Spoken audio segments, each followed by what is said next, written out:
Merci beaucoup, merci beaucoup. Mbote, esika bozwami, bozai belé, boche TV moko batu belé, TV za radio te. Précieux, regarde-nous très très bien. Alors bozai belé, esika boza kota la biso, bozali na njili, bozali partout dans le monde. Hein. 10h30, passé avec un léger retard il y a 5-10 minutes. Mais Tozali, tout se retrouver très très rapidement. Merci Nabino pour la confiance, fidélité, vous avez témoigné dans vos solo la politique. Et à la personne de Moulouba Mwindu, Sango Mokonzi, Tata Malongi. Tozali pour la solo Nabino dans maïtali politique. Politique et Amboka Nabiso, République démocratique du Congo. Histoire, il faut retenir. L'histoire retiendra qu'il y a eu une émission, comme on a solo la politique, présentateur Nango Sango Mokonzi, à la Tagaro Bapembe, na Pero Dango, Moutazalaki, président de la République, comme on a Joseph Kabila Kabange, Moutazalaki, premier ministre, Zalaki, M. Bruno Tshibala. Donc voilà, et ça, histoire, les buts des histoires, c'est corriger les erreurs du passé pour mieux préparer l'avenir. Mais c'est protéger l'histoire à chaque chose. Et ça, la place Nango, Batopé, à la cité, juste pour la regarder. Nani a évité que Kanyama général Azalaki, commissaire provincial à la ville province à Kinshasa, et Simanayen des alliés général Kassongo Silvano. Et Zali Pelo Waroloba, et Zali Waroloba, Zali clair, Nenga ministre intérieur, Azamo Vasakani Lelo, Nenga Zalaki Liboso. Donc c'est tout à fait normal. Donc motona moto azala na lolendo sika zali ba élite bazala na ba point national na éviter que jamais patron et ba journaliste sur le plan provincial.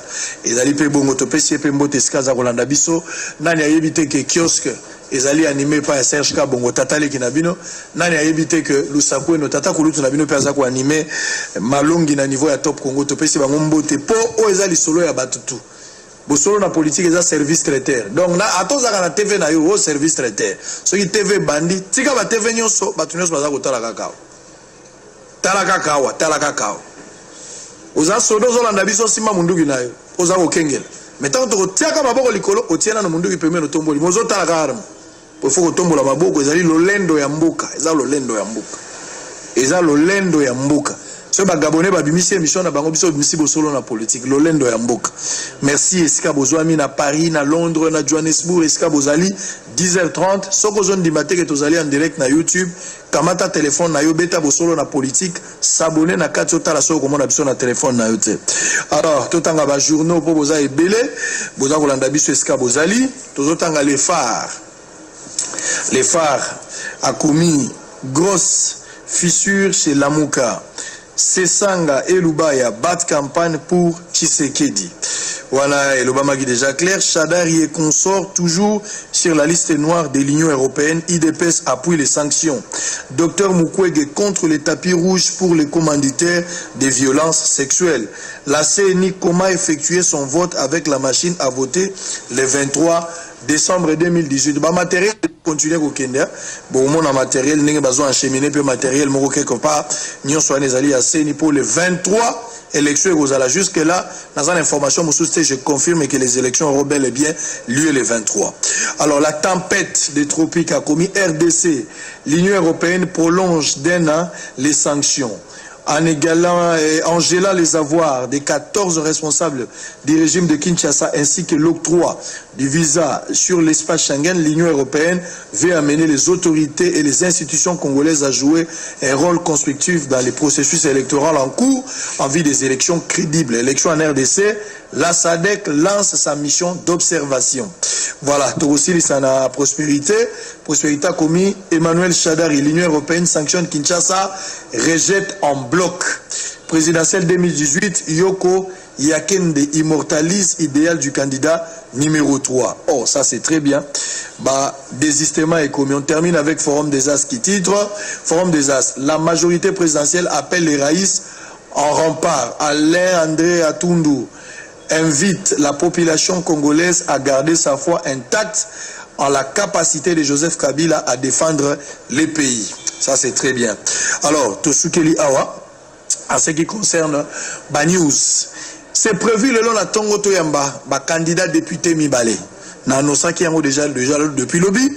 Le numéro 617, Monsieur Tony Mwaba, qu'on appelle communément les meneurs en touche, Babouaka et Bongo, les meneurs en touche. Tony Mwaba est déjà sur ce plateau de Bosolo na politique, aye poto sur la maïtali politique. De l'autre côté, tous les Landegomoko candidats jusqu'à présent comme il a noté, Toutiko Bengaye a confirmé qu'il y a comme dans 10 minutes, mais l'émission est Sengeli Banda. Ne serait-ce que pour avoir respect à la téléspectateur et Sengeli émission et Banda. Le coup Landeko na mususu comme il a noté, TV Zangonga et Sengeli to Banda, TV za radio te, to bandi malongi na biso na Tony Mwaba, numéro 617, candidat député na circonscription ya Lukunga. Lukunga ezali na ba commune belé, toza ko solana ye. Tous les coups sont permis, téléphone les a ouverts, beaucoup de comméla biso sika bozali, ba question na bino et gozala malamu pour que moi na mboka a s'exprimer par rapport à onyo sobino bozali koloba. Alors précieux, bo pesa biso Tony Mwaba ye moko to solana ye, siko makambo bandi, place boza kolanda biso TV za radio te. Monsieur 617, mbote na yo. Mbote ndeko.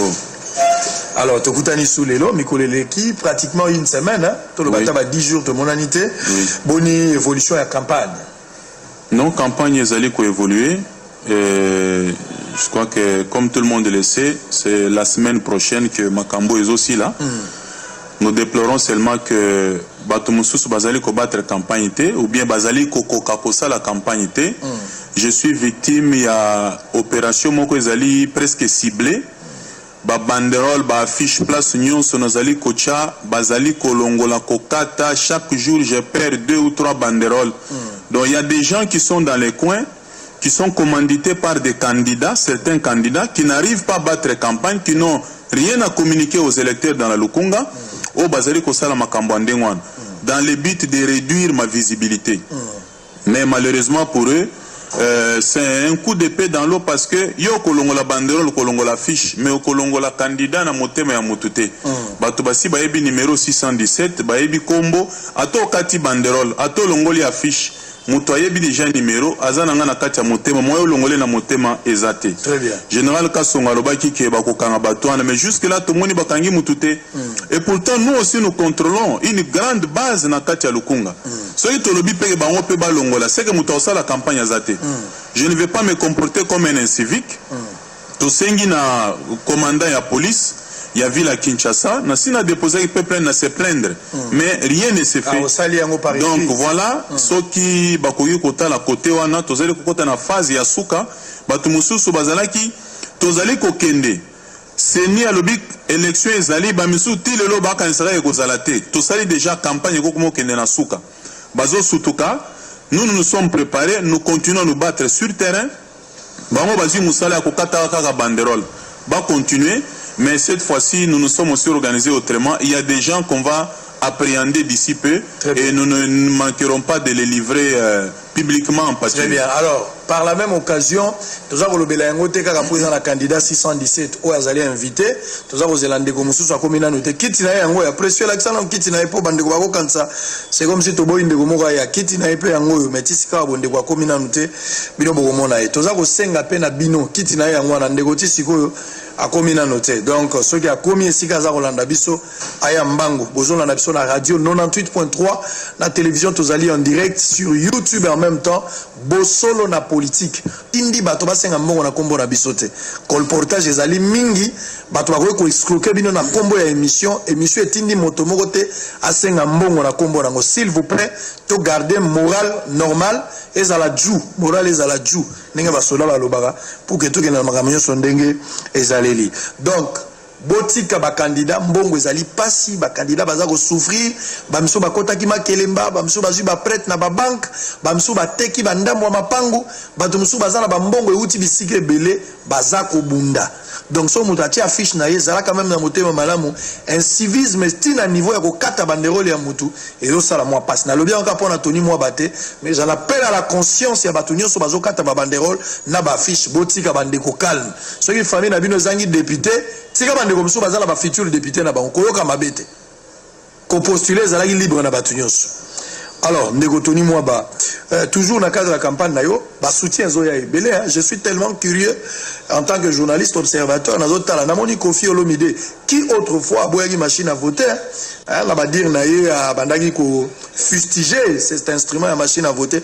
Mais curieusement, dans une des émissions, hormis Sai Fiston, artiste mounene comédien Mboga Nabiso, a bengi bato ba voter yo, mais en même temps Kofi Olomide peut a sali appel apparemment au convaincre le commun de mortels aux en relation particulière na Kofi pendant que Kofi a rejeté machine à voter, c'est-à-dire automatiquement Kofi a gokende na élection na machine à voter mais yo zo gagner élection na machine à voter. Lien na bino zo kuta na place nini Carrefour voilà pour que Kofi a pesa yo soutien ba voter. Non mais Nazali avocat il y a Kofi Olomide depuis des années. OK. Et au-delà du fait que Nazali avocat à Kofi Olomide, c'est vrai que lui-même m'en a parlé hier, qu'il en a parlé au cours d'une émission que personnellement je n'ai pas suivi. Moi j'ai suivi. Mais au-delà du fait que Naza avocat à Kofi, mais Kofi c'est l'excellence. Kofi c'est la raison. Kofi Azali Mutoyo Azana Boigna. Ayebi que akoki ko soutenir n'importe qui te parce que azali pe na souci ya mboka parce que yemoko ayebi tant azoko telema le 23 pour no kende ko voter il va voter utile parce que na yoka kilobi ayebsinga que au moins je suis sûr qu'au parlement là j'ai quelqu'un qui n'ira pas faire n'importe quoi. Donc il est parmi les gens au bazar quand même déçus. Très bien. N'a pas prestation et belé à bateau totina na parlement et c'est tout à fait normal. Très bien. Merci. Alors les lots au-delà ya issue et coutume nenge zalaka, on parlera du rôle, tout le mamba motivation, tout le mamba problématique, mais na lingaki plus to sur la mamba thème. Ba kinoa boza kolanda ngai bande koza na Lubumbashi, na Goma, na Rwanda, na Kigali, na Zambie, place boza na biso na Danemark, to pesi bino mbote, to bosanite bato baza na Russie, na Haïti. Merci na bino, mais zo sala pasi lelo ba thème o eza na balabala, boyoka pasi. Beaucoup de thème ya batu mutakomi thème na ye lokola trop c'est trop namoni ba thème sous député c'est trop c'est trop trop c'est trop muso akomi nano esilité yoka député akomi nano esilité muso akomi c'est encore possible hein député muso akomi dona lichete liliete c'est-à-dire yoka ba thème ne serait-ce que par rapport à élégance ya musala ndenge baza ko sala rien n'est convaincant soucieux. Ça fait très mal. Un texte en dehors de son contexte, c'est un prétexte. Député Maya Sika, Mupepa Sika, Mungu ya Funa, Yoga député Mungu ya Funa, Tolo ya Kasavubu. Non, à un certain moment, ça fait très mal. Mufini kwa Yolo, Mfumu soki ya soki Mfumu. Non, pardon, botigangai. Mais Tony moi ba quand même un thème, naza curieux comment on a thème moi j'encourage et puis on va parler de ça. Mais aux alliés candidats députés dans la circonscription ya Lukunga yango eza na moi ba quartier belé. Lukunga eza munene, c'est vrai l'autre fois on a parlé des communes, na lingo rappeler bato commune parce que bato belé ba pe na ba poto wana, bazo baga Lukunga, toza na 4 districts mais Lukunga eza na ba commune. Motaza na Lukunga ma ebite que district nani commune na bango za na district. Lukunga ezali na 7 communes. Voilà. Tozali na Mongafula, ozali na Ngaliema, ozali na Kitambo, ozali na Gombe, ozali na Barumbu, ozali na commune na Kinshasa pe Lingwala. Voilà les 7 communes qui constituent la circonscription électorale ya Lukunga. Ça dit même centre supérieur militaire et la kati centre supérieur ya militaire wana Ngaliema ezali na kati ya Lukunga. Très bien. Voilà. Alors donc même na bato bazana ba Matadi Kibala, Matadi Mayo, Mitendi, Mbenseke, Kingantoko, Kimbondo, Bango Nyonso. Mazueka, Bango Nyonso bazali na kati ya Lukunga. Très bien. Alors maître, ba quartier za même ba Machocho. Machocho za na kati ya Lukunga. Eza kota kamba dia dinga. Oh là là, mais il faut que biso ba candidat Lukunga ndeto yebi. Yo wa ko quartier Machocho, c'est-à-dire kuna Machocho. C'est-à-dire Cho. Machocho. Ma quartier Tchad Nyonso. Dallas Lukunga. Dallas eza na Kinshasa. Eza na kati ya Lukunga. Eza na Kinshasa. Oh. Très bien. Pose la candidat ya yebi Lukunga bien pour yeba yango. Mwende ozoka mwa subasoka. Yo comme c'est-à-dire toi na Kinshasa. Bobilo kana na moni nga na Kinshasa au mona bandal c'est Paris, c'est-à-dire rien à voir na Paris. Paris. Yoga ngiringira avec on soyini yo bubumbu bundes. Ça yoga bakumbo. Ça fait très mal. Alors, Tokenelano, Tolobaoueza, très important, c'était juste une parenthèse. Motivation et opposés problème. Na tous les candidats députés moussona zoyamba yo postulé pour nanine. Quand tu poses la question candidat député zoyamba on a postulé pour tango komi photo la muka tango komi batbalala gitro batba sakana gimingi. Maître Touni, il faut prendre la souffrance du peuple au sérieux. Il faut prendre ma problème au sérieux. Ma problème est dans la justice, il y a de sérieux problèmes. Exemple babisika mususu ko kei na biso biloko na lobaki bato bango ngolo lager. Mais na moni bato azolia losona pondu balambi yango nzungu moko pour éviter mafuta. Babengo ngo chakula imbwa. Tala niveau de souffrance bato bazana. Il faut tenir compte de ça. So ndimi ko zala molobeli, il faut vraiment oyeba et là, motivation et je m'irai par là, on le bélabiso sur les caractéristiques idéales d'un bon candidat au Yakoko Zalapenza Molobeli Abato. Ndeko Israël, Tozali Kokende le 23, je crois que c'est la semaine prochaine, n'a pas élection. Tozana période de campagne électorale. C'est une période qui permet à que les électeurs découvrir, comprendre les candidats. Pour opérer choix na bango.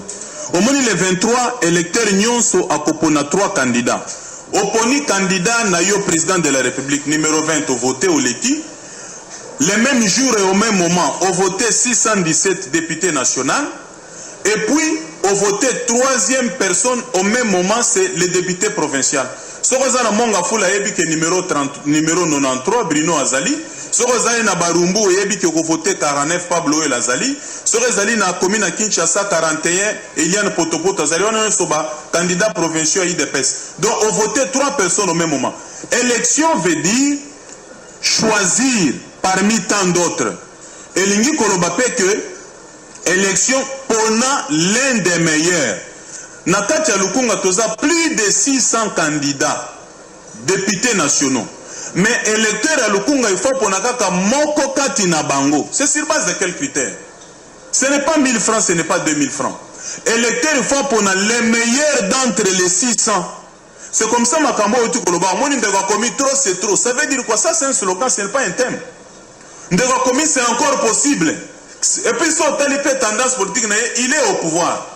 Il est dans la majorité, il est au FCC. Alors c'est encore possible. C'est-à-dire, mais Mundeko, c'est normal, tout. Non, mais c'est encore possible. Bon, c'est-à-dire, on va corriger les erreurs du passé. Vous pouvez encore espérer croire en moi. Malheureusement, on n'est même papa. Tu n'as Moutouazalaka ministre en fonction au passé, député actuel au passé, bourgmestre, ceci, c'est la copie, ça y est, voité, ils ont échoué. Ils doivent nous présenter leur bilan. Et d'ailleurs, c'est négatif, ils n'ont pas droit au vote. Dans le Congo, tout le monde le sait et c'est comme ça que ça se passera. Au moins, les députés, mais à Yessika, mais à commune à banderole, Mayasika, ça veut dire quoi? Vous votez Moutormi Mayasika. Lobby, c'est-à-dire c'est quelqu'un qui ne comprend pas ce qu'il fait. Au quoi voter était? Mamoni Maman Moussou Bakota Monga Fula commune, n'a le côté Koti.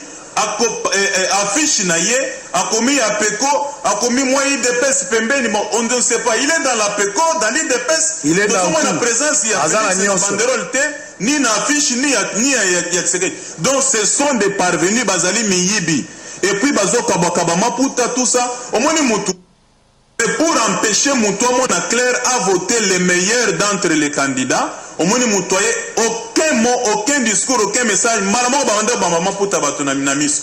Namoni candidat Moko Azalaka déjà depuis 1+4, 2006, 2011, 4 candidats. Ayen a des voix au Kabama Pouta, Bamama Bazima Pouta, Maman Mora Touniabi Baba Yaya. Yo l'embarate. Depuis 1+4, on a député. Député à l'embité. On a député de Bamama, Batelemina, Bamama Nanga Delvoana, même Bamama Nanga Moussous Bazani Penwa. Batunin de Komwansio, Yo Lembaka Moussalo Té député, Ezani Nyango. Tal, Azoka Bamapoute me Bazo Toune, Oko Lembate Makamboui. Alors, nous avons un thème. Critère d'abord.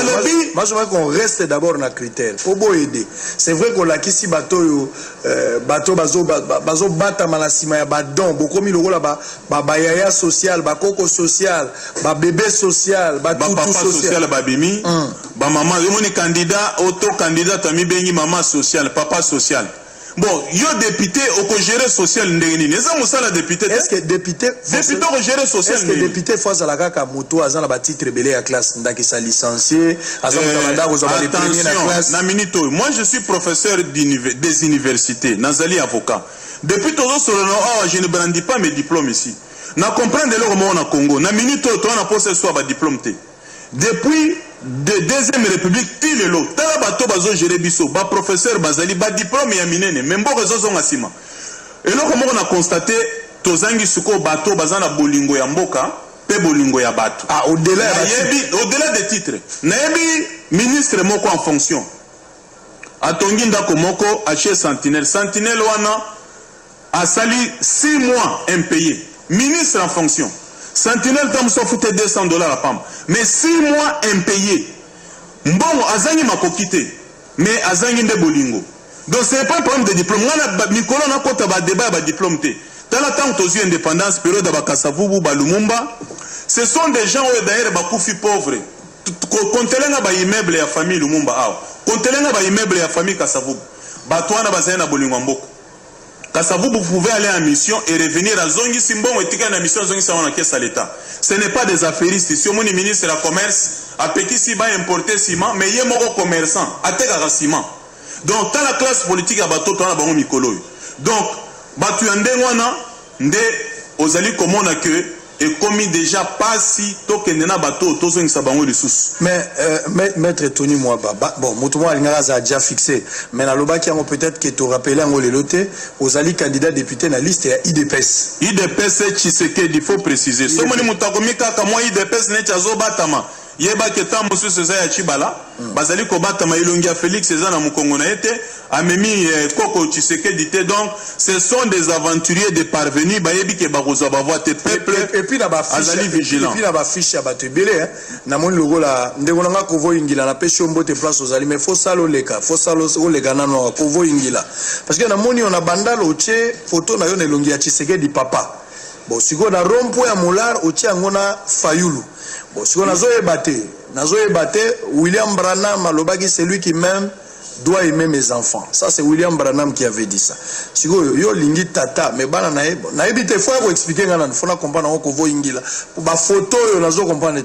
Monto muso azozwa ba muso tiki lo batia lo ngarossi na fiche. Et ça na ba référence biso ba candidat IDPS. D'abord ba préciser IDPS Tshisekedi. Et puis candidat IDPS Azana Félix P numéro ça la campagne à président de la République numéro 20. Alors avant au-delà il y a présence de Tshisekedi sur l'affiche. Donc IDPS Tshisekedi Félix et Azali P. Donc voilà bah critère à identification à vrai candidat IDPS. So moi mutokomi IDPS Tshisekedi te yeba que vraiment c'est un intrus. C'est un intrus, un fraudeur. Donc, un passager clandestin. Très bien. Faut être. Alors, makambo izo kende mais tout le belana no makambo législature et les cas qui avant tout kota makambo thème parce que na ligne naza intéressé le rôle candidat wa été tika to profiter tout le makambo izo en thème parce que naza vraiment intéressé na thème. Mais makambo législature et les qui à 2006 na 2019. Qu'est-ce qui a fait que makambo ngo etambola te? Et loko ni etambola parce que na moni batama ile bazaki na kati ba loi ezanga kité où ça se trouvait problème et botamine sikanini pour que l'Assemblée nationale est Bakasavubu ba Lumumba bakufa ba pauvre bazalaka nde na amour ya mboka amour ya peuple batoto zana bango sikoyo batondi tala na tant accéder à l'indépendance ba universitaire bazalaka ebelete mboka ezala malamu c'est vrai que moi makambo ekoko mapo mundela lenga kite que to s'assumer mais na ebiso lelo ba diplôme tondi me mboka ezozonga sima batu bazangi skonde bolingo ya mboka bolingo ya batu c'est ce qui m'amène na ce qui n'a rien à répondre exactement au moni thème na la campagne j'aimerais que question autour de réponse na thème ya campagne très bien na réfléchir na moni que mboka na biso pas sur tozanango eza volonté ya nzambe te na lobi lisusu que donc j'ai dit fait le thème en français la misère du Congo n'est pas la volonté de Dieu ni le produit du diable mais c'est le résultat de la mauvaise politique des hommes. D'abord à ce niveau-là comme on a que beaucoup de candidats n'ont pas de thème de campagne. Bazande na ba slogan. Ba candidat belé basala ba descente akokoma boya bandi ko boka 1000 francs ndire azoboka banini ya basi ya soso.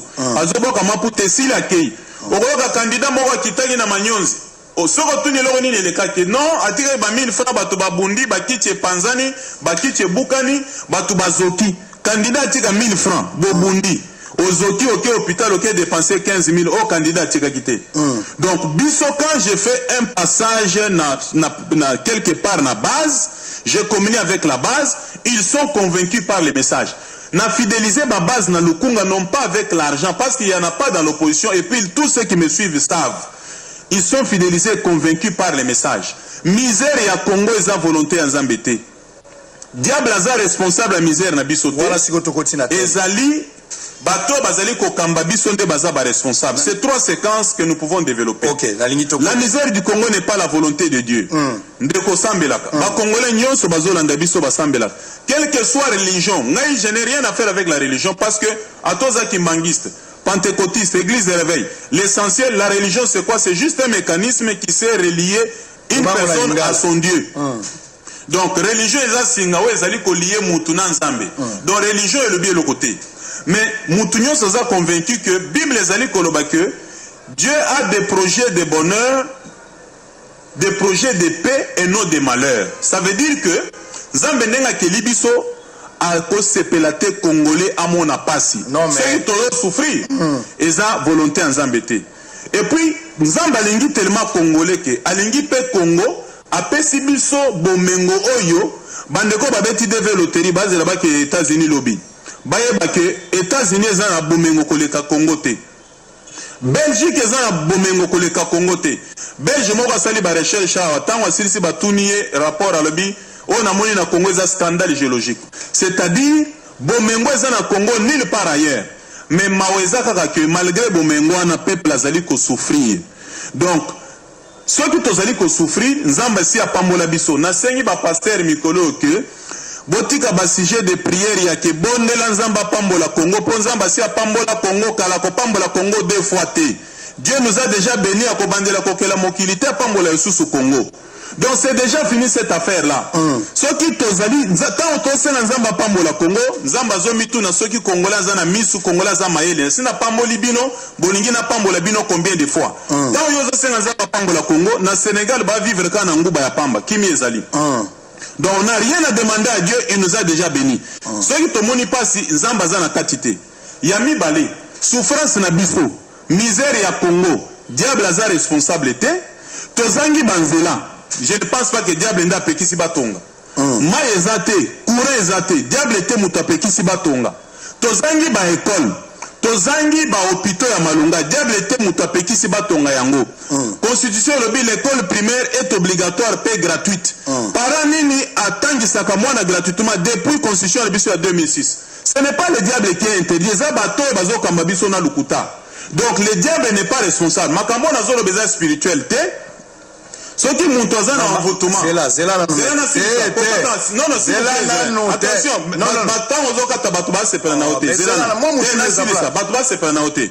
Diable a péquicité, bana, batana gratuitement des constitutions et prévoir. Namoni bandegomo basa la prière, babi tobo de la pop, tobenga na mulimo sous-développement. Sous-développement est la mulimo mabete. Développement et y a tapé na prière te. Parce que to sambela kawa tongo midi po kwa mboko zozo ngasima. Okena bamboka mindelo na ba Allemagne wana siège ya ba franc-maçon, Allemagne zote de liboso, ba sambela kaneti bisote. C'est pour te dire que ni Dieu ni le diable personne n'est dedans. Makambo ezali o ezali spirituel te to pengisa batute. Atoza na position oza na Nzambe to ko talifelo. Soko lingi kokota lola kende église, olingi ba désenvoûter yo, ba kata balien nyonso kende babuki bikeko bazali, ba destruction des hôtels et ali. Makambo na zolo belezali misère matérielle, ezama amo spiritualité. C'est là kasi. D'ailleurs, il y a des pasteurs oyo bazoko confondre nyonso, lelo bandimba komi asali une église et moi au pasteur na nguyate, a une église. C'est là kasi. Parce que ils ont spiritualisé tout. C'est là ma question ezali. Campagne thème na ngwezali. Tozo bengala mulimo ba nyongo est-ce que nyongo goza moli tango yo gene goza mbongo ano tuna kinani yo zwi mbongo yo moko j'ai l'honneur je reconnais avoir pris tango komaki français est-ce que zaki spirituel délestage est commis démon délestage démon bato bazo bundisa mulimo embouteillage ba marié zambe jour na embouteillage ezala na bandi ko bondela lelo Des mots. Ça n'a rien à voir avec le diable. Bon. C'est un problème d'organisation. La misère. Dans ce sabino er mon pour mettre la lobby kamboya la spiritualité nzamba zalité ne loko wana satara pas zate. Là fungula moi parenthèse à 1 minute na kanga va mettre en question. Et alors là na bano il sande go moko ndeko wana koi na mwasi. Ndeko wana koi na mwasi. Sikoyo tuyeko tala mwasi wa koi saki frère. Obi ke o péché sambi saki na ba pasteur tobi bon. Mon frère nenga koi boye. Tentation zaki makasi pour niveau ya serre totali beauté à serre même so ba tchaki ba pesi musuza la ba passer ba ngaba ko ya plus que frère kuta ko imbala moko mais za la basi musuzo bo ko ina ye na ebisio que même là ça tala ngala bité za ba posa nzoto ngala bon c'était une parenthèse bolimbi c'est zaki ka parenthèse pour miser la galerie na kangi yango alors misère tango zo lobela misère ozo sala lision na nini misère la Congo eza banzala lelo bato bakomolia une fois par jour tamusu na ba 22h mwana mususu asi alala kine bala muse 22h pe na molili koren zate alia biloko ya zomona te bana misusu même solo amiliki oyo baye bango lisusu te azokamwa a confondre le kaye na miliki akoya komela na batanga wisi wana basali akanisi za miliki asombela ngo lipa tout ça c'est le degré ya misère ya mboko oyo tozangi banzela ba hôpital molonge zate lelo bela kaka maladie awo ko bando tambola ba clinique nyonso okana biso te ezaka ya nani siko so lingi obima siko libanda zwa visa mboka na biso pe mal réputé moyo oza visa ezate toko sambela te pona biloko moni so mboka na biso se développer toko telema na ba ambassade oyo visa okosa la 30 minutes ba pesi yango mais le kola toza désorganisé ba mona ga so OK même professeur d'université o senga visa bazo pimela ba ebika ka kokima donc tel niveau tokomi nyonso ça fait partie de la misère insécurité to vivre dans horoscope to la na embuscade tout ça c'est misère dans la thèse donc nous souffrons de sous-alimentation chronique et malnutrition moko qualitative et quantitative c'est là prenez le stylo terme nouveau terme tempa nous bango la lingala beta on a français puis ngana ta son à comprendre toujours vivre ndeni tozo vivre na horoscope tolala na embuscade sombo obimi na tongo oyebite okozelo okolia wapi ici mususu baza ko senga mbongo na balabala ka lokola mwana lisali ici aveugle elmo bo faut moi respect il faut ezala bozana tenue eza sacré musala ya police ezali sacré sacré alors sacré bozali modèle bokuka ko sala ba misala nyonso lokola bato mais vous avez laissé ça bomi pesi na musala ya soda elingi kolobakeza musala longonya ngana zo lula bino na bwakeli ba policier lolendo mais na ndambo ya bako bazokisa biso soni na tenue policier azo kataka ba saluer pas civil saluer comme ya katikati boy ça fait très mal c'est ça la misère mais on ne peut pas parler de misère yo lobaki amanga monzambe te mais ngana bika ke bible lobi arrive-t-il un malheur dans une ville sans que l'Éternel en soit l'auteur c'est que nzambe pas goyeba Dieu savait dans son économie que Tokobota ba Congolais, Tokozana ba Nyongwa mapa, Nzamba Ebagia. Bon, ce n'est pas ça les faites la part des choses entre ba problème spirituel, na misère matérielle, nazali kolobela. C'est un problème lié à l'organisation sociale. Ba responsable la misère na biso eza bato bazo kamba biso baza babengi bango ba politicien na sina biso que politicien za mutoyo azana musala mususu sala kate à part politique il est très dangereux c'est-à-dire akosala nyonso po aumela na politique akongoloma po na rais ako changer constitution bakosala ba rébellion pourvu que azala parce que soki kabila zui ordonnance na butoir alongoli ba misu basala makelele akoti chômage visiter un mois après au moins que même veste en dollar te kota sous pressing te et comme problème makambo comme problème misusu même mituka pambo comme tambola na bakechi c'est-à-dire mutu azali ko vivre au dépens il y a l'état exclusivement ce sont des gens très très dangereux et belé bazali ko zonga na zo ebisa yo moni mutu muyoza ministre ozo komana pano que c'est encore possible. Bon, dans ce mythe, on est où là? On est sur la terre des hommes, on est dans un monde réel ou virtuel? Maître, 617, pardon. Mambo Zolobo, il a le langage d'un ministre. na ngana yo kamangamo na ministre d'État mais un député candidat ndaza olobango nga izo sepelisanga pour mitie na esika ya peuple parce ya peuple za ya bato nyonso ezala yo général ndekono bako KTP liboko quelque part na kuluna ça fait partie ya passe ya bato nyonso passe qui pa kelongia mutute yango naza contre ba jeune ozo sepela po ya la bino bimi ministre ya na bisa bimi ministre c'est bon mais c'est presque une malédiction na libota moko soki moto moko aza na mbongo bato musuba na ngote ya loka moto aki mambango aza na libanga na kingo ko sepela te po grand frère ye moko azui boko bato ba pembeni na lingi to diagnostiquer problème c'est vrai que problème au lobby makambo misère et le reste mais nani azali responsable tango zo pointer au lobby makambo Kabila mais pas bandi na Joseph Kabila te ça il faut tout à clair obi ke bino IDPS tika siko na banana ko s'attaquer na yo pona moni aujourd'hui accompagne-moi trop tika na s'attaquer na yo IDPS bo tromper peuple congolais depuis l'indépendance.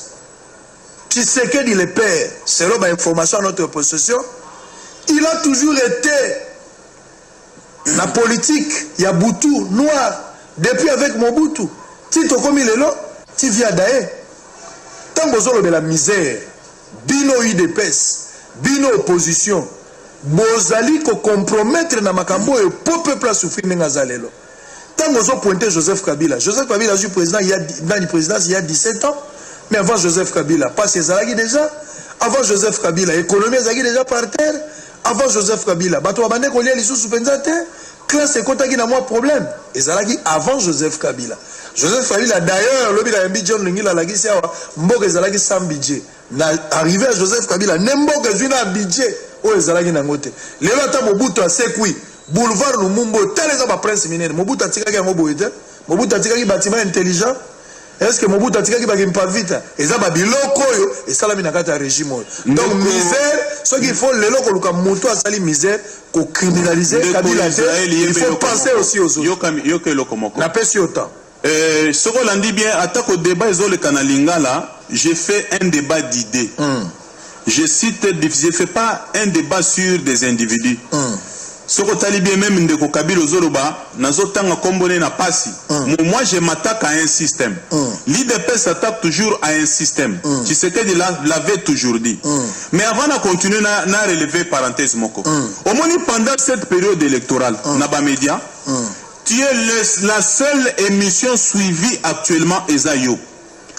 Eza émission moko ya conscientisation ya peuple. Israël ozo e barol ozo jouer te na moment oyo. Ozo fongola batu misu, olongola barido, batu ba voter utile changement et cote après le 23.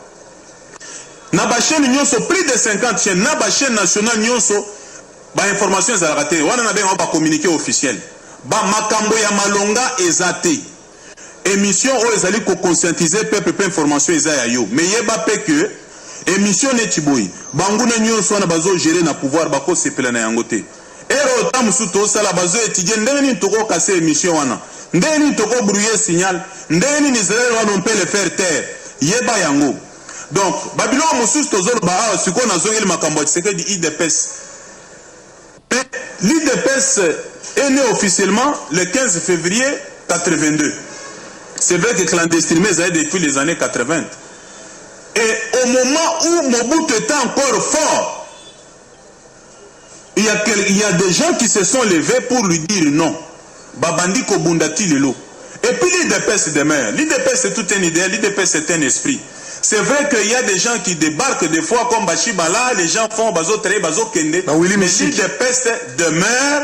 L'IDPS Azali ko continue combat naye ti akokoma.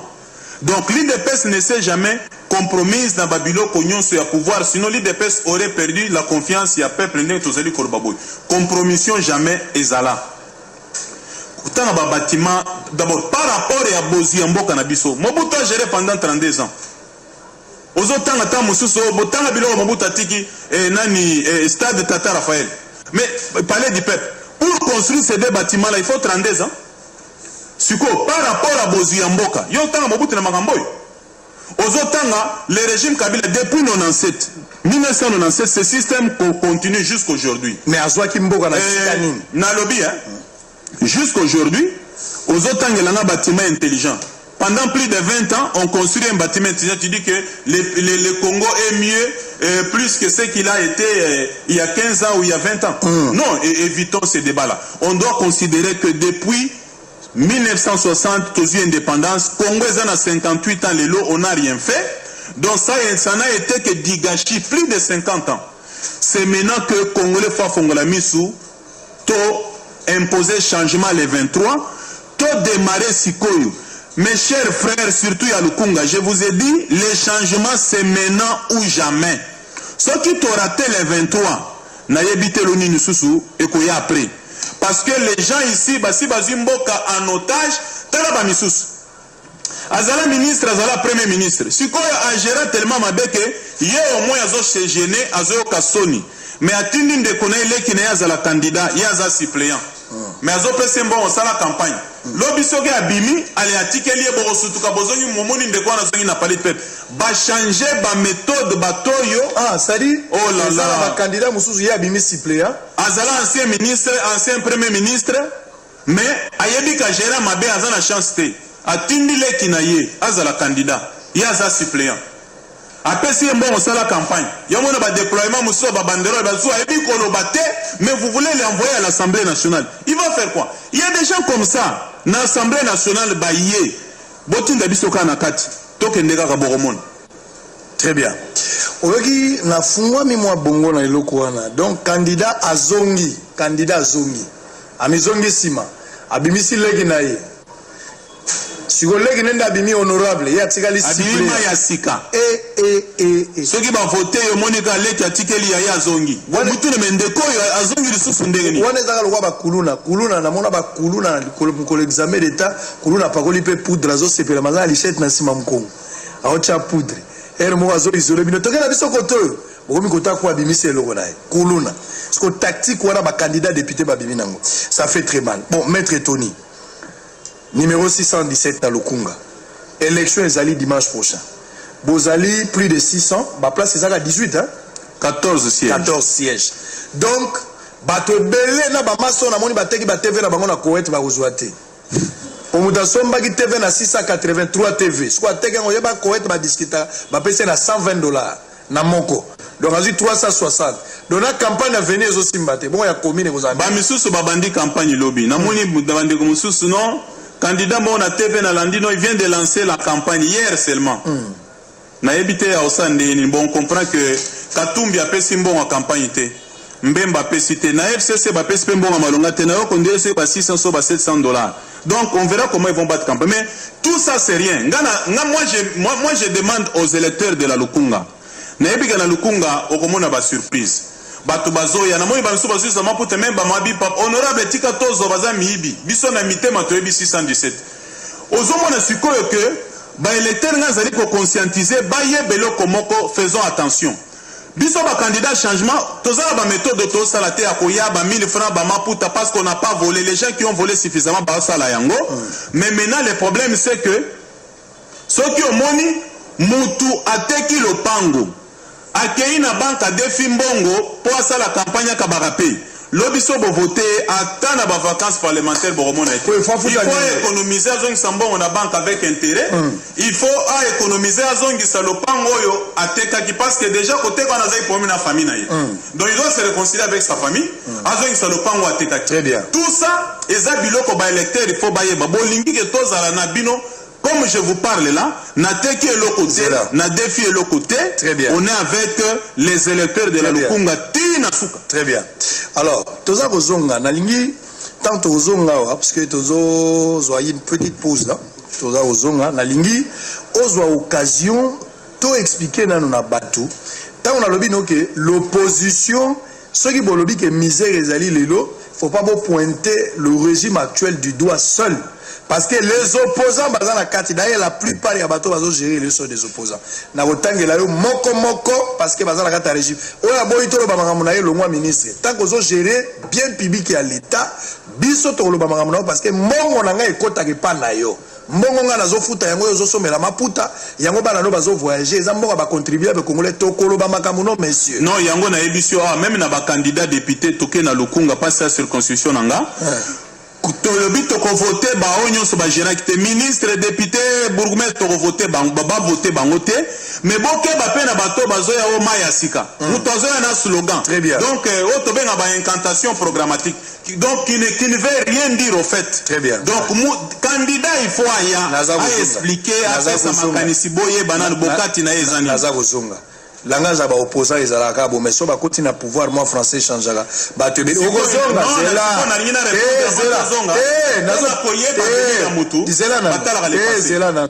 zela okoloba mangam nayo nabenga yo polo ba mangam nayo opposant ba kabo pozo ba kabo Tshisekedi ti lelo baza na patrie corps na ite ba opposant kaka okoloba su Kabila tike bino pouvoir bo voter ou ya ko voter bimana Kabila tike bino Kabila moi ça soni Kabila nde fois brosser bino na ndako Kabila fois pesa bino mapa na répondre bien c'est là ndeko pause on va se retrouver après tout le grand tozo Denis Sesanga pour Denis Sesanga atiki Lamuka atiki Fayulu bango na lubaya batiki Fayulu babi balingi suma kambo ya numéro 4 été bango balandi na bango Félix bon bato balanda jibe bazwa ba benzula baboya mukulu bazonga nzela makolo bon na éviter en image et puis toza ozonga pour to continuer pause hein pause am kekaka on m'entend 232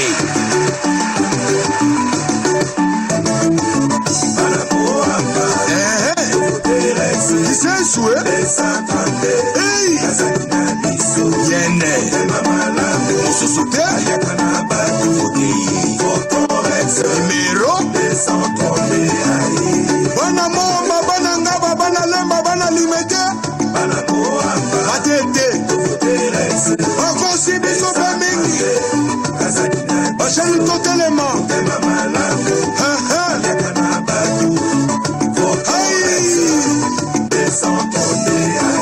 ulumapolondo chamakanda mwadia mvita desantronde rexekesali bana betu nubusungulai iwetu wakwitie wakusungulei wakusungulagani wakusungulei kasende wetu wakusungula desatande wakusungulei bana betu tusungulagani we wakusungulei wakusungulei desatande wetu wakusungula baba mune bata tusungulei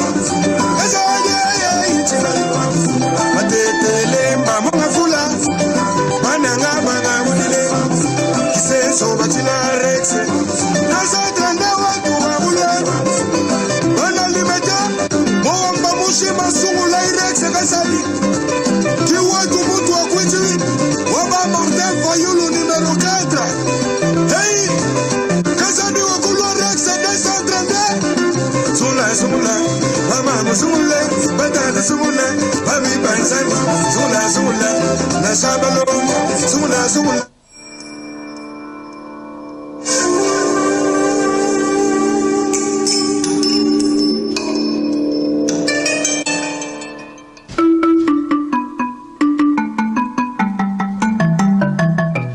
Parle-moi, parle-lui, parle-nous et parle-leur. Parle avec ton âme, parle avec ton cœur, parle avec douceur, parle avec ardeur, parle et que les consciences s'éveillent.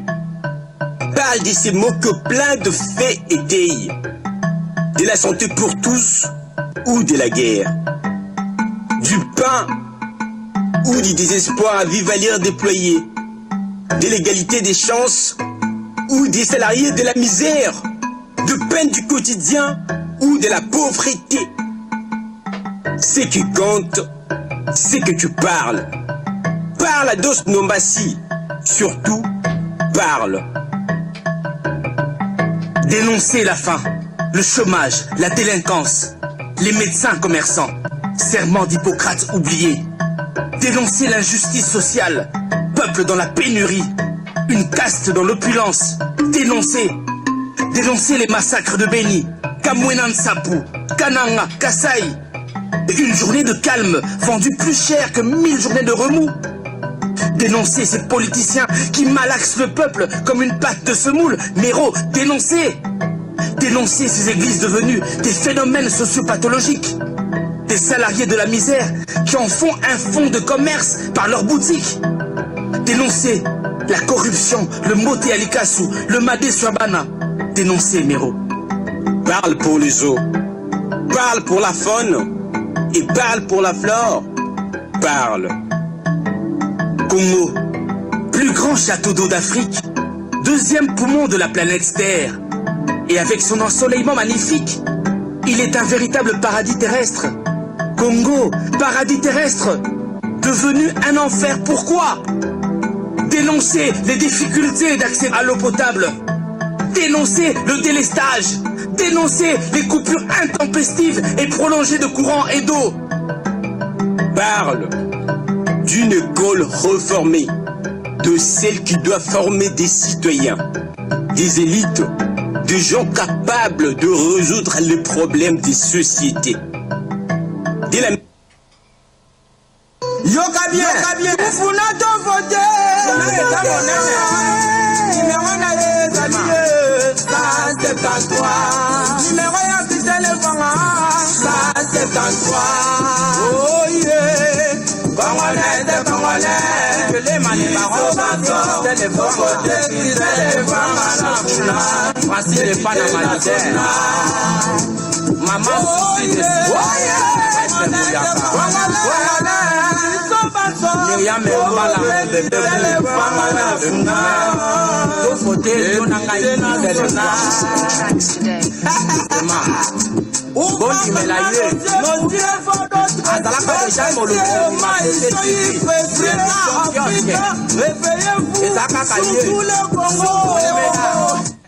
merci beaucoup.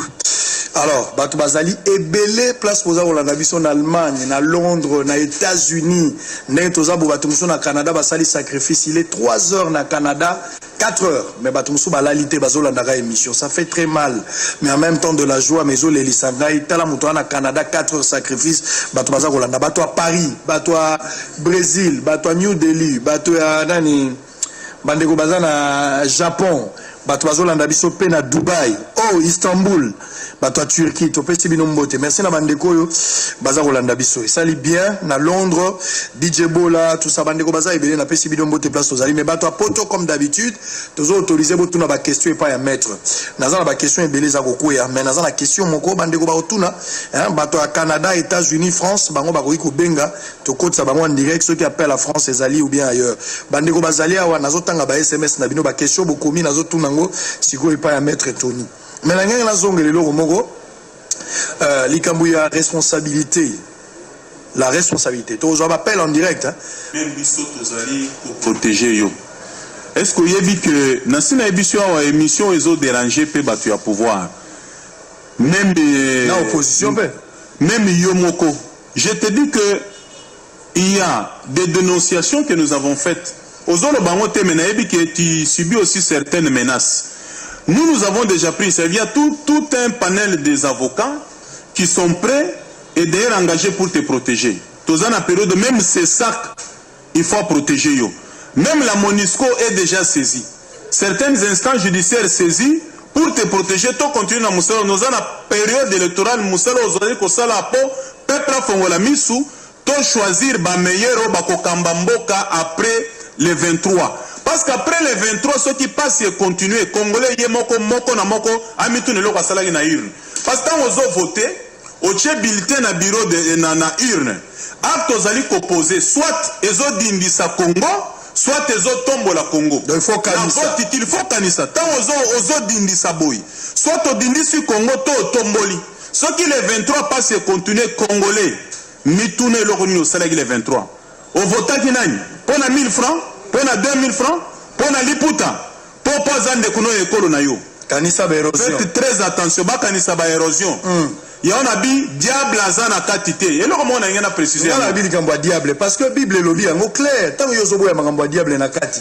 Diable abundi sarabana nzambe pas si tozo angwe utaka na diable. Mutazo bela malaria bat bazo souffrir, bat démon zo kanga bat. C'est le diable qui tala papa. Diable basakana na démonter na zo biso ba diable ba bloquer makambo ezali kolobeza spiritualité. Ezali makambo misère matérielle. Na lobby boye. Allemagne ezali mboka mo ba franc-maçon batondi mingi mais ko comparer Allemagne na bisoté awa to sambela ka tongo midi poko ba veille de prière chaque jour mboka ezozonga sima mais Allemagne ezokende liboso, Europe ezokende liboso, États-Unis ezokende liboso. Donc développement yaka na prière, le diable n'est pas responsable ya misère na biso. Diable aza moko, nzambe pe aza moko. Le même diable qui est ici est aux États-Unis. Pourquoi bango bake liboso biso tozo ngasima? Kolobateke ya bango diable aza mundele ya biso aza mutu mwindu pe motema mabe. Non, c'est le même diable. Mais pourquoi bazo développer biso tozo ngasima? C'est le même Dieu. Bazo kende liboso biso tozo ngasima. Donc ils ne sont pas responsables. Zamba sa pambola biso. Diable azana makambo ya misère matérielle, c'est notre propre organisation. Tozana bomen. Bato topesi destiné na biso na maboko na bango bazo extraire ba minerai na mboko oyo. Bateki bazimbon. Ole basala ba compagnie, ba pesa batu misala, ba matisa ba salaire batu ba vivre te. Bazo tonga ba immeuble privé, ba misusu pe ba tie ba centenaire, ba futa pe kaka bango te. Pour qu'un niveau à motema mabe malgré ba diplôme. Boko ya sous problème ba diplôme te. Ba diplôme tozui et coquille. Nous allons choisir bateau baza compétent bana ba diplôme wana me ba susu pe na bolingo mboka bolingo ya batu. Très bien. Tala makambo to na ngo na le 23 décembre. Mais UDPS ndenge na lobaki makambo UDPS opposition boza na problème. Na partage ya gâteau oyo bosali alliance entre Kamere na Félix Tshisekedi bosangani bosali eloko moko. Mais UDPS ebundela état de droit mbula na mbula UDPS ka état de droit même yo zali professeur des universités avocat de formation, vous avez défendre la nécessité, mais UDPS lelo bozui ministère de la justice, vous pèsez en Kamere. Pendant que binonde banzambe à état de droit. Beaucoup ici désordre apparemment, bote qui ba droit na binonde ngezawa teka ki bokulutu. Attention, état de droit, ce n'est pas un concept, c'est toute une notion. Brièvement, parce que tu peux embrouiller les téléspectateurs, État de droit yiko Mibeko nde ezali likolo ya nyonso. Même président de la République a assez à Mibeko. Président de la République a violé le code de la route pe batele misi cortège bakangiye. C'est ça l'état de droit. Donc Mibeko ya mboka esengele zala malamu, c'est pourquoi on a besoin que tant au candidat numéro 20 akozala élu le 23 peut proclamer, il faut qu'on peut essayer ba député belé à changement ba accompagner un programme. Il y a état de droit. INC, IDPS, ils se sont mis ensemble, ils se sont mis d'accord autour d'un programme. Tous tous d'accord sur l'état de droit, sur les contenus autosali kopesa na état de droit. D'abord, biso soki toke par exemple l'Assemblée nationale, c'est là que tout doit commencer aussi. C'est là que nous votons les lois. Ministre de la Justice, il est juste dans l'exécutif, exécuter les lois qui sont votées au niveau du Parlement. Déjà au niveau du Parlement, nous veillerons à voter les bonnes lois et les lois utiles pour améliorer le quotidien et le vécu quotidien des Congolais et puis assurer effectivement instauration, pérennisation, il y a état de droit au Tozali Kolobé. Donc il n'y a rien à craindre, on s'est mis d'accord autour d'un programme et autour d'un candidat commun. Très bien. Alors, précieux, otala nan mak na yo andelo moeza ezokota wana. Otala yango po bato bazotombola maboko ti na ba train bato bazotombola na ba avion bato bazotombola maboko. Campagne tombola maboko. Eko inda campagne tombola maboko. Moto nyonso aleki na bosolo na politique te. Alors na problème parce que akuli Basti Timothée. Yo landi malongi te kokula ndenge nini. Nazo bonde la butu moyi ba candidat nyonso baleki nzabe sunga bango bazwa. Il faut bazwa. Lokola Tony moi baleki bo 617. Je vous dis, Esengeli Azwana Lukunga wana, pardon. Na bondeli bino pardon. Na valeur ya robo na pesa. Tala robo, costume ezangite, mais robo yo. Eza katekisi. Na ebi ke be monsieur Belé bibi ya lingala. Mais problème ezali robo bokozwa wapi. Est-ce que bokozala pena batoni moi ba bokozala pena ba boom crash? Est-ce que monsieur Angope kozala? Na ebi mutu émission musu ezo magodo eza ba pesa ngo thème déjà na zio ngo na kola ngo loba bo solo. Boko kufa na bosolo vers boko zawapi quantité so itomela par rapport au toboka otomela geleke belé problème ezate mobola ko sani gaza mutambongo montre chere kozanga irobo zawapi Tony Mwaba le meneur en toge 617 kanisa biso na bokonzi na yo pongana o souhaiter so komi de yoza combattant même Congo mobimba bazolanda yo bazomona rôle ozali ko jouer moi ni so changement et l'équipe le 23 peuple azui victoire. Mutu baologa liboso peza yo po batombolo na mapeka. Pona musala conscientisation zali kosala. Soki ezaka pona lokuma mboka promesse. Voilà. Bon tika nan atopa kolinga mafuta metika na betona mo eloko. Tony Mwaba. L'opposition Chibal. Thomas Louak bato nyonso wana bauti na opposition bakoti Joseph Kabila motema lokola fulu ayambi bato wana koti bango na kati basangani na bango basala musala ba Willy Mishik bazalaki na kati Bazil Lolongo bazalaki na kati bato nyonso bafiki Olenga Nkoi oyo a traité chef de l'état microbe lelo aza kolia na kati ya bassin wana eza nzungu ma famille bango nyonso baza na kati l'opposition nazali auteur ya misère et non la majorité a dirigé a fongoli porte union nationale boya na bamayelo bozaka nango eloko ni esala ke opposant lobaki mingi mais soki akoti na kati opposant ye munene français changer malili eloko ni neko fumutoto aza wapi opposition ndeko Israël yebelo komoko na uti koyebiso ke tout ça la débat ya batute mais ya ba idée l'IDPS même nga na vandiawa nous sommes en train de fustiger un système où les années ezali kokanisa conception mabe ya politique batu mususu politique ezali moyen ya kozwa mbongo moyen ya kozwa misolo neti toni mwa bazabo e candidat 617 nazali koya na lukunga bo voter nga izoka na makanise ke ba voter nga ilobi nga na bonga nasoma mutuka nasoma mapangu nakoma autorité morale biso eza bongo te système autozali ko combattre ezali ko concevoir politique comme un moyen de s'enrichir au détriment des autres biso tozaba homme politique na biso ezali charge politique eza service c'est pourquoi même na opposition bato moni akomi maya sikatale na nous bien oh mufini kuso ya yolo oh soki ndeni yeba que ebele azana kati ya opposition faut voir quel est ce parti d'opposition là Moutouana mwana opposition mais na makanisi ya pouvoir c'est-à-dire ceux qui accueillent c'est qu'il va retrouver son milieu naturel au komona yete et puis ebele na yotu web sabino mutoaza chômeur azana musala mususu sala kate ye kaka politique aye yo pesi musala na politique ceux qui asura komi kuna nde yo kaka ata parti na ya opposition et pesi linde kondi bo siéger te ya ko siéger parce que bisa siéger te azana musala musuta osani très bien. Alors, il faut trahir Kenda évoluer battu sous son moni battu tangia bazalaki hier il n'avait pas bazana musala ko sala te bazu musala na politique ya moni battu na batambola ka pembeni ya pouvoir jamais pembeni. Très bien. Alors toujours que malé mena souka nazo senga battu ba voter massivement mais l'actualité oblige oyoki ba sanction ndenge totanga ya ba sanction yeko kwea l'Union européenne a continué à sanctionner quelques responsables politiques qui habitent démocratique du Congo, 14 sur 16, Bazan Angokaka.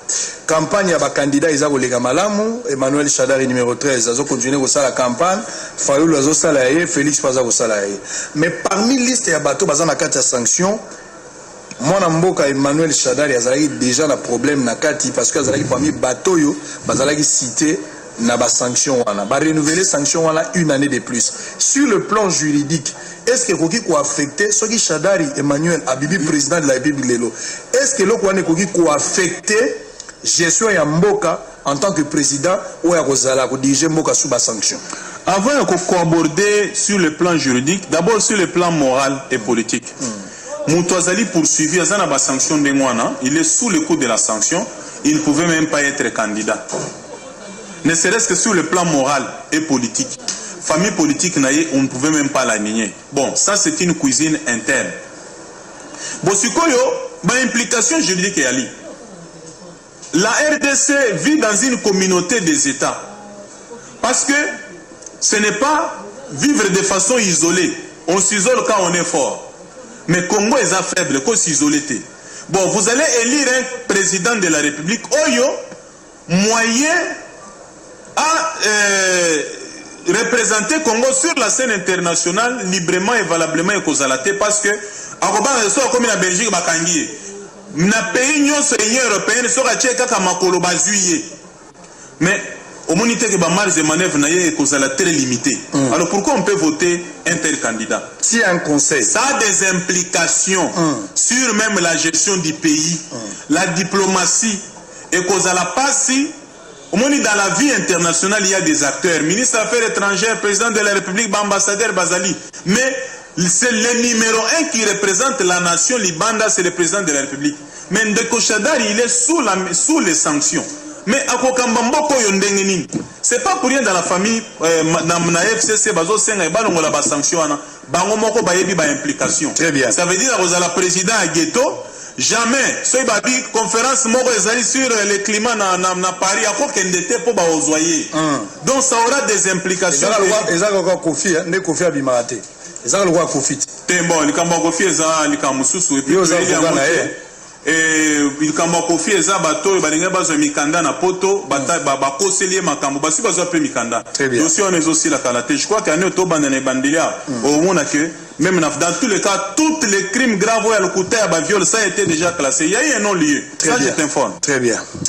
Alors, Togomina Souka Penza, TV Moko Batu Bele na lingo tala avant na lobela mambo ya kosili sapona ko désannoncer tala TV benga ba électeur na yo. Sengeli ba voter yo aux numéro 617 et bisa bangoli loba ya Souka tozo kendele dimanche wana déjà ba voter batu ba ko retenir nini na bato bazo kata ba banderole na bato bazo continuer ko croire na yo. Un dernier message pour ngana désannoncer mission. Bana Lukunga campagne aussi la semaine prochaine, déjà vendredi. Le dimanche en 8, ça sera les élections. Campagne et permettre que ma candidat Bayaba s'annoncer, va se faire découvrir. Pour les élections, il faut choisir les meilleurs d'entre eux. Très bien. Le temps où la campagne aussi, chaque électeur il faut déjà une idée sur les présidents qui ont voté. Les députés nationaux à voté, députés provinciaux. Vous avez vous-même vu, ce n'est pas pour rien même les banderoles nanga bazo katana lukunga pour réduire la visibilité. Bah, il déjà que Mutoyo a se manifesté déjà c'est l'un des meilleurs de la lukunga. Na niveau de la présidence, vous se trompez. Nous avons un candidat à continuité Chadari, so boningi ba foule continuer ba malaria bo voter. Nous avons un candidat oyo a eu mission ya Katumbi na Mbemba po élection ezalate boiba boykoté élection. Yema pas lobby à la campagne. Mais le lobby sont côté na bureau de vote le 23 au moni machine. Faut simba ngote. Yo exiger bulletin. Ndeko so sele lo kwande na police a kozala ba ko toka yo pamba baba ko libanda pour rien. Mais toza la candidat ya changement Félix Antoine Tshisekedi Tshilombo numéro 20. Merci. Au voté numéro 20.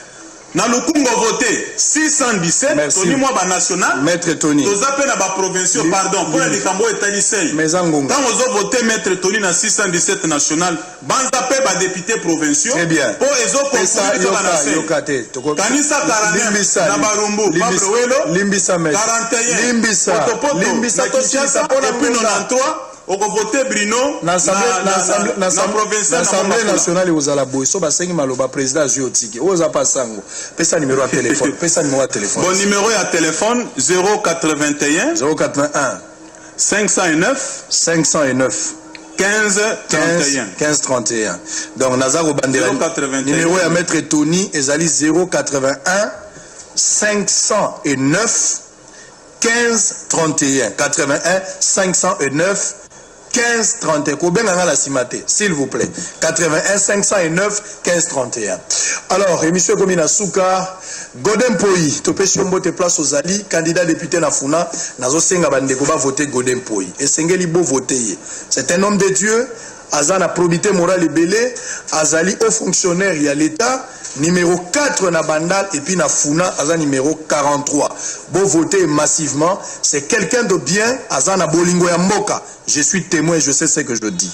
Patrick Moukadi, merci beaucoup pour tokomi na souka bozalaki belé bolandi biso bisika bozwami maboko place ezali yo tombola mettre tombola kasimi c'est comme na souka. So tombolite za passage maboko ezala pena likolo po so tombolite za moi pasi o ezali issue et coutume ba policier tika munduki place ozali tombola nanu maboko receveur tika volant na chauffeur botika nanu botombola mama mikate na malewa tika oza camarade journaliste boka journal wana tellement tala maboko likolo allez 617 yango na pesi bino e 617 to okutana na champagne poto lo banzambe merci to senga ki opesa biso 617 opesi biso fia lungela précieux muyoko papi kauma est-ce que botuni Patrick Moukadi asali ndenge to utso lo bawana ba utso sala on déjà allez to kutani lobby à la même heure même plaisir 617 bye bye.